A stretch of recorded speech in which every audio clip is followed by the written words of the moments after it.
Dear teachers, నేను మీ వేణు బాలకొండ. మీరు చూస్తున్నారు Venu teachers educational academy YouTube channel. ఈ యూట్యూబ్ ఛానల్ కొత్తగా చూసేవారు సబ్స్క్రైబ్ చేసుకోండి. At the same time like చేయడం మర్చిపోవద్దు మిత్రులారా.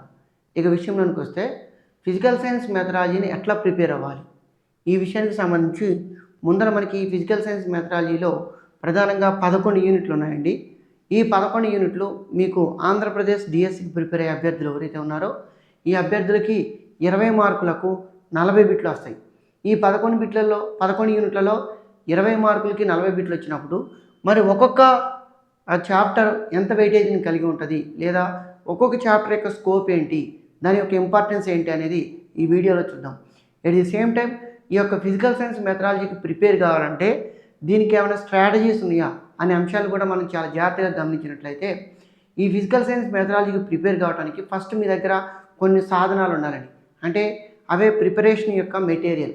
ఈ మెటీరియల్ మీకు మార్కెట్లో దొరికే మెటీరియల్ చూడటానికంటే ముందు మీకు చాలా స్పష్టంగా మీకు ఏ బుక్స్ని బేస్ చేసుకొని మీకు సిలబస్ని ఇచ్చారని గమనించినట్లయితే దీనికి సమాధానం ఈ వరల్డ్ భౌతిక రసాయన శాస్త్ర బోధనా పద్ధతులు అనే బుక్ ఏదైతే ఉందో ఇది ఫస్ట్ ఎడిషన్ 2002లో వచ్చింది. అది ప్రజెంట్ ఇప్పుడు ఇది మార్కెట్లో లేదు. ఇది ఉమ్మడి ఆంధ్రప్రదేశ్ ఉన్నప్పుడు ఇది మార్కెట్లోకి రావడం జరిగింది అని గమనించండి. అయితే ప్రస్తుతం మనకి ఏ పుస్తకం అందుబాటులో ఉందంటే ఆంధ్రప్రదేశ్ విద్యార్థులకు భౌతిక రసాయన శాస్త్ర బోధనా పద్ధతుల శాస్త్రము పార్ట్ 1 అండ్ పార్ట్ 2. అంటే ఇందులో ఉన్నటువంటి యూనిట్లే ఈ 11 యూనిట్లో ఇందులో పార్ట్ 1 పార్ట్ 2గా ఇవ్వడం జరిగింది అని మీరు గుర్తుపెట్టుకోవాలి మిత్రులారా. అయితే ఇవి పాత పుస్తకంలోని సిలబసే కొత్త పుస్తకాలలో ఆల్మోస్ట్ ఇచ్చారు. కాకపోతే టెక్స్ట్ బుక్ ఆంధ్రప్రదేశ్లో ఉన్న టెక్స్ట్ బుక్లో ఉన్నటువంటి కొత్త ఎగ్జాంపుల్స్ ఏవైతే ఉంటాయో ఈ కొత్త పుస్తకాలలో ఇవ్వడం జరిగింది అని గుర్తుపెట్టుకోవాలి. ఇక విషయం బోధనా పద్ధతులు లేకపోతే మూలాంశం ఏదైతే ఉంటుందో, ప్రాథమిక అంశం ఏదైతే ఉంటుందో అంతా కూడా పాత పుస్తకంలోనే ఉంది. ఒక రకంగా కొత్త పుస్తకంతో పోలిస్తే పాత పుస్తకాల్లోని సమాచారం ఎక్కువగా ఉందని గమనించాలి. ఓకేనా? సరే, ఏదైనా కానీ ఈ సిలబస్ ప్రకారం యాజ్ ఇట్ ఈజ్ ఈ సిలబస్ ఏదైతే ఉందో ఈ సిలబస్ ప్రకారం ఇందులో కూడా ఇన్ఫర్మేషన్ ఉంది అని గమనించండి. ఇందులో ఉన్న ఇన్ఫర్మేషన్ని ఈ కొత్త పుస్తకాలలో పార్ట్ 1 అండ్ పార్ట్ 2గా మార్చి రాశారు అని గమనిస్తే మీరు సక్సెస్ కావడానికి అవకాశం ఉంది. ఓకేనా? సరే, ఇక విషయంలోనికి వస్తే ఈ యొక్క మెథడాలజీ ఫిజికల్ సైన్స్ మెథడాలజీలో భౌతిక శాస్త్ర బోధనా పద్ధతులు, స్వభావము, నేచర్ ఆఫ్ సైన్స్ యొక్క అర్థము, స్వభావం, పరిధి గురించి ఫస్ట్ యూనిట్లో అడగడం జరిగింది. ఇందులో ద్రవ్యాత్మక నిర్మాణము, సంశ్లేషణాత్మక నిర్మాణం గురించి అడుగుతూ దీనికి సంబంధించినటువంటి కొన్ని నిర్వచనాలు మిమ్మల్ని ఎగ్జామినేషన్లో అడుగుతాడు. భావన అంటే ఏంటి, యథార్థం అంటే ఏంటి, సాధారణీకరణ అంటే ఏంటి, పరికల్పన అంటే ఏంటి, అనుమితి అంటే ఏంటి, సూత్రం అంటే ఏంటి, నియమం అంటే ఏంటి, ఇట్లా వీటిని అడుగుతూ నియమం, సిద్ధాంతం అంటే ఏంటి ఇట్లా అడుగుతూ వీటి యొక్క ఎగ్జాంపుల్స్ని ఫస్ట్ యూనిట్లో అడుగుతాడు. సో ఈ నియమము, సూత్రము, సాధారణీకరణము, సిద్ధాంతము, పరికల్పన, భావన, యథార్థము, తర్వాత వీటన్నిటి గురించి అడుగుతూ వీటి యొక్క ఎగ్జాంపుల్స్ని ఇస్తూ ఇది యథార్థమా నియమమా అని అడుగుతున్నాడు. ఇది గమనించాలి. తర్వాత రెండవ unit history and development of science. అంటే సైన్స్ యొక్క చరిత్ర మరియు దాని యొక్క అభివృద్ధి. వెస్ట్రన్ అంటే పాశ్చాత్య దేశాల్లో సైన్స్ యొక్క అభివృద్ధి. తర్వాత అదేవిధంగా భారతదేశంలో సైన్స్ యొక్క అంటే ఈశాన్య దేశాల్లో సైన్స్ యొక్క అభివృద్ధి ఏంటి అనేది మనల్ని అడగడం జరిగింది. తూర్పు దేశాల సైన్స్ యొక్క అభివృద్ధి. సో దీన్ని అడుగుతూనే కొంతమంది శాస్త్రవేత్తల గురించి అడిగాడు. ఎవరు ఆ శాస్త్రవేత్తలు అని అంటే ఇక్కడ Aryabhata, Bhaskaracharya, Aristotle, Copernicus, Newton, Einstein, CV Raman వీళ్ళందరి గురించి అడిగాడు. అదేవిధంగా విజ్ఞాన శాస్త్రం యొక్క అభివృద్ధిలో వివిధ సంస్థల యొక్క పాత్ర గురించి అడగడం జరిగింది. ఒక రకంగా ఈ 2 యూనిట్లు మీరు చదువుకుంటే వస్తాయి. ఇక ఉపాధ్యాయుని యొక్క అవసరం ఎక్కడ ఉంటుందంటే ఇక్కడ థర్డ్ యూనిట్ విలువలు, ఉద్దేశాలు, aims and values of teaching physical science. భౌతిక శాస్త్రం యొక్క ఉద్దేశాలు మరియు విలువలు గురించి మిమ్మల్ని ఎగ్జామినేషన్ అడుగుతాడు. దాని గురించి మీరు ఖచ్చితంగా కొంచెం లోతుగానే అడుగుతాడు. విలువల గురించి లోతుగా అడుగుతున్నాడు. అవి కాన్సెప్ట్ ఉంటేనే చాలా లోతుగా చదివితేనే మీకు విలువలు అర్థమవుతాయని గుర్తుపెట్టుకోవాలి. తర్వాత objectives of teaching physical science. అంటే భౌతిక శాస్త్ర బోధన యొక్క లక్ష్యాలు, బోధనా లక్ష్యాల గురించి అడుగుతున్నాడు. ఇందులో బ్లూమ్స్ టాక్సానమీ గురించి అడుగుతున్నాడు. బ్లూమ్స్ టాక్సానమీ మీద ఉన్నటువంటి విమర్శ అడుగుతున్నాడు. ఎట్ ది సేమ్ టైం బోధనా లక్ష్యాల యొక్క వర్గీకరణ. అంటే బోధనా లక్ష్యాలను జ్ఞానాత్మక, భావావేశ, మానసిక చలనాత్మక రంగాలుగా అడగడం జరిగింది.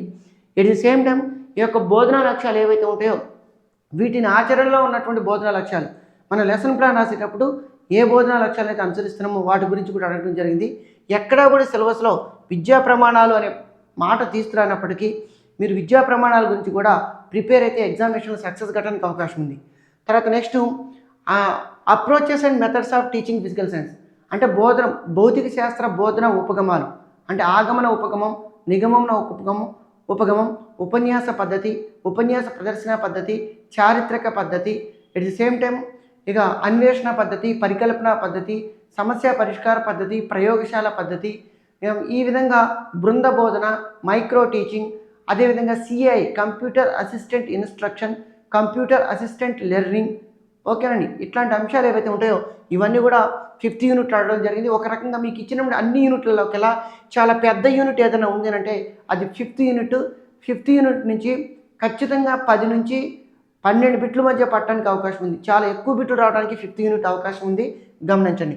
తర్వాత మీకు ఇచ్చినటువంటి సిలబస్లో అన్నిటికంటే చిన్న యూనిట్ ఏదైనా ఉందంటే ప్లానింగ్ ఫర్ ఎఫెక్టివ్ ఇన్స్ట్రక్షన్, పథక రచన, అంటే వార్షిక పథకము, యూనిట్ పథకము, పాఠ్య పథకం ఏదైతే ఉందో ఈ పాఠ్య పథకాన్ని గురించి మిమ్మల్ని అడుగుతున్నాడు. తర్వాత టీచింగ్ లెర్నింగ్ మెటీరియల్ గురించి అడుగుతున్నాడు. సో ఈ టీచింగ్ లెర్నింగ్ మెటీరియల్లో Edgar Dale cone of experience గురించి అడుగుతున్నాడు.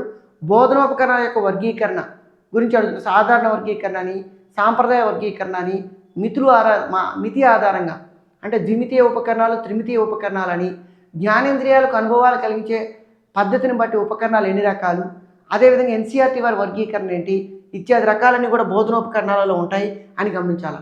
బోధనోపకరణాల యొక్క లక్షణాలు ఏ విధంగా ఉంటాయని కూడా ఇందులో అడగడం జరుగుతుంది అని మీరు అందరూ కూడా గమనించండి. బోధనోపకరణాల యొక్క లక్షణాల గురించి మిమ్మల్ని ఖచ్చితంగా principles of teaching learning material గురించి కూడా అడుగుతాడు. ఇక తర్వాత 8th చాప్టర్ సైన్స్ ల్యాబొరేటరీస్.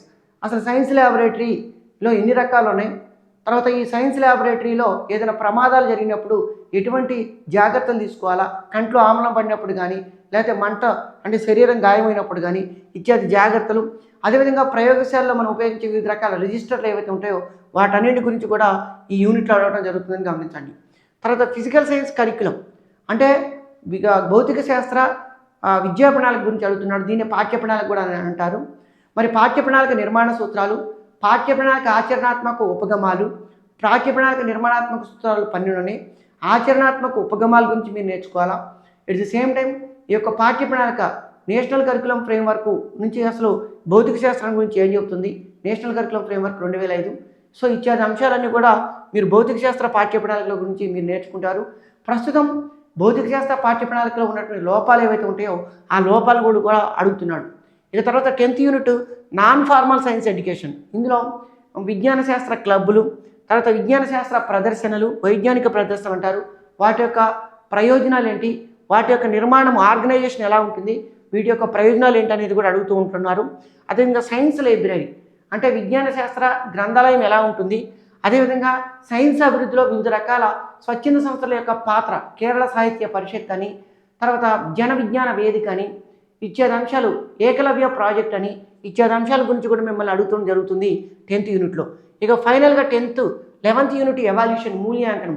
అసలు మూల్యాంకన భావన ఏంటి, మూల్యాంకనం యొక్క ప్రక్రియ ఏంటి, నిరంతర సమగ్ర మూల్యాంకనం ఏంటి, అదేవిధంగా స్కాలాస్టిక్ అచీవ్మెంట్ టెస్ట్ని మనం ఎట్లా ప్రిపేర్ చేస్తాం, బ్లూ ప్రింట్ ఎలా ఉంటుంది, ఎట్ ది సేమ్ టైం ఈ యొక్క భారత్వ పట్టికలు ఎలా ఉంటాయి, వివిధ రకాల మూల్యాంకనాల రకాలు, ఉపాధ్యాయ నిర్మిత పరీక్షలని, ప్రామాణిక పరీక్షలని, అదేవిధంగా ఉపాధ్యాయ నిర్మిత పరీక్షలో వ్యాసరూప, సంక్షిప్త, లఘు సమాధాన, అతి లఘు సమాధాన, లక్ష్యాత్మక ప్రశ్నల యొక్క లక్షణాలు ఏంటి, వాటిని ఎప్పుడు ఏ విధంగా ఉపయోగిస్తాం, సప్రమాణత, లక్ష్యాత్మకత, విశ్వసనీయత లాంటి మూల్యాంకనం యొక్క ఉత్తమ లక్షణాలు ఏంటి, వీటన్నిటి గురించి కూడా మనము 11th యూనిట్లో మనం నేర్చుకుంటాం. ఇది బ్రీఫ్గా మీకు ఇచ్చినటువంటి భౌతిక శాస్త్ర సిలబస్ యొక్క ఇది.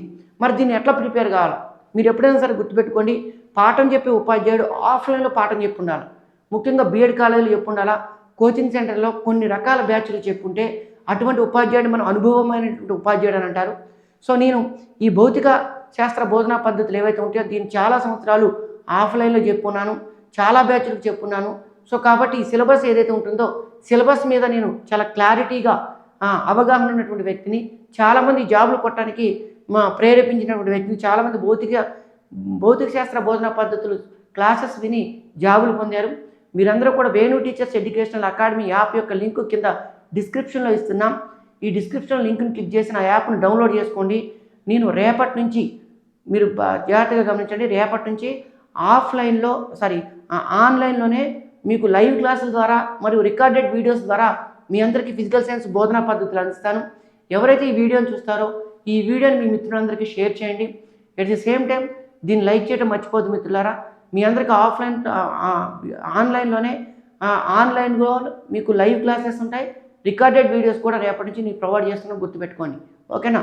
సో ఈ వీడియో నచ్చితే మీరు లైక్ చేయండి. At the same time share చేయడం మర్చిపోద్దు మిత్రులారా. Thank you అనడా.